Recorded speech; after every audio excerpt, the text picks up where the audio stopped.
Hello mga ka-earners! Welcome back sa aking channel. Sa video na ito, pag-usapan natin ang isang bagong earning application na maaaring makatulong para magkaroon ng dagdag na kita gamit lamang ang smartphone.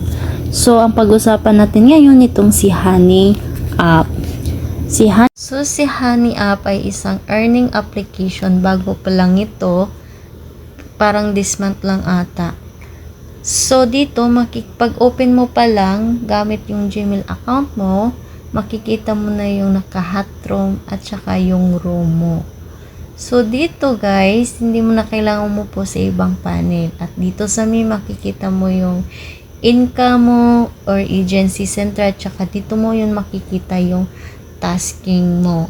So, dito sa Party Live, pundutin mo lang yung row mo at saka pwede ka mag-tasking sa sariling panel mo kasi dito is self-love, self-gamble at saka self-trading. Hindi mo na kailangan humanap pa ng ka-trading. So dito mupo ka lang ng 2 hours, 3,000 bens yung makukuha mo kasi good for 10 days. So after 10 days magiging 1,500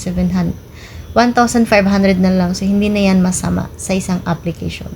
So, dito may makukuha ka din ito pag ito ay pumutok.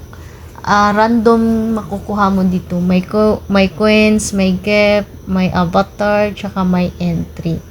So, dito naman, so, yun yung makukuha nyo sa racket. So, dito naman, dito yung makikita yung kung gusto mo maglaro, pwede ka dito. Marami silang mga games dito. At saka, dito naman, ito yung hat, yung pang trading at saka yung lakis, yung ginagamit pang gamble.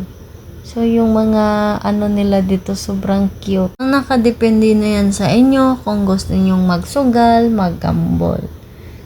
So dito pwede mo yan i-minimize. Disclaimer lang po, this video is for informational and educated purposes only.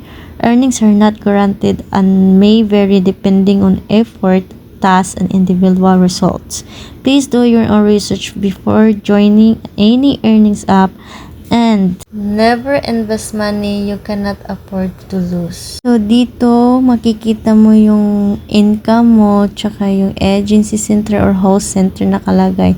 Diyan mo yan makikita yung tasking mo. So, dito sa withdrawal man, kung gusto mo mag-exchange, pwede ka mag-exchange basta new user at 10,000 bens equivalent to 9,200 coins. So, dito sa withdrawal is 100k beans is equivalent to $10 minimum. I-explore nyo na lang tong apps na to. Do your own research. So, sa gustong mag-join ng agency ko, ilalagay ko na lang yung agent ID ko dyan sa baba or yung agency link ko. Thank you!